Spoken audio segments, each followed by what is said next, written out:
കാട്ടിലേക്കാണ് ഗോവിന്ദസ്വാമി ഓടി മറിഞ്ഞത് എന്ന് പറഞ്ഞിട്ട് ഇവിടെയായിരുന്നു മുഴുവനായിട്ടുള്ള തെരച്ചിലുകൾ നടത്തിയത്.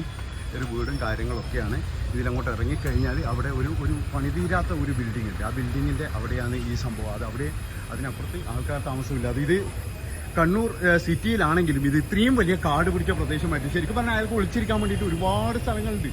ഇത്രയും വലിയ കാട് പിടിച്ച പ്രദേശമായിട്ടാണ് ഇവിടെ കാണുന്നത്.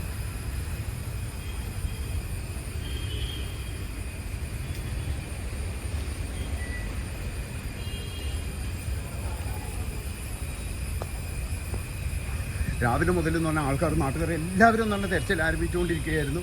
ഈ ഒരു മതിലൊക്കെ കയറി കഴിഞ്ഞാൽ അയാളെ പിടികൂടി ആൾക്കാരങ്ങ് പറയുന്നുണ്ട് ഭയങ്കര ശക്തിയാണ് ആ മനുഷ്യൻ എന്നൊക്കെ പറയുന്നുണ്ട്. അതായത് ഒരു അഭ്യാസി തന്നെയാണ്. ഇവിടെ നിന്നാണ്, ഇതിൻ്റെ പുറകിൽ നിന്നാണ്, ഒരു കിണറ്റിൽ നിന്നാണ് പിടിച്ചിരിക്കുന്നത്. അതാണ് ഏറ്റവും വലിയൊരു രസം എന്ന് പറയുന്നത്. ഒരു കിണറ്റിൽ നിന്ന് പിടികൂടുകയാണ് ചെയ്തത്.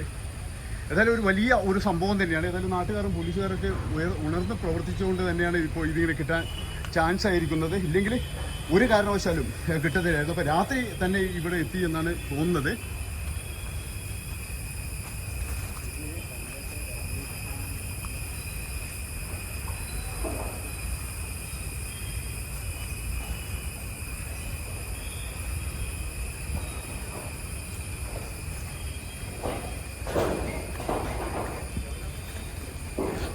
ഇതാണ് ഒരു നിഗൂഢതയുള്ള സ്ഥലം തന്നെയാണ്. ഇത് കണ്ണൂർ സിറ്റിയിലാന്ന് പറഞ്ഞിട്ട് കാര്യമില്ല. ഇത്രയും ഭയങ്കര ഡേഞ്ചറായിട്ടുള്ള സ്ഥലം ഇത് കണ്ടോ. ഇത്രയും എന്താ പറയുക, ഒരാൾ പോലും ഇങ്ങോട്ട് തിരിഞ്ഞു നോക്കാത്ത ഒരു സ്ഥലമാണിത്. ഒരു മനുഷ്യന്മാർ പോലും ഇങ്ങോട്ട് തിരിഞ്ഞു നോക്കത്തില്ല.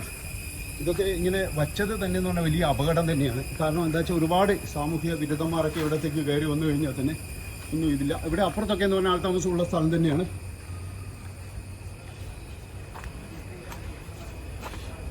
ഉണ്ടോ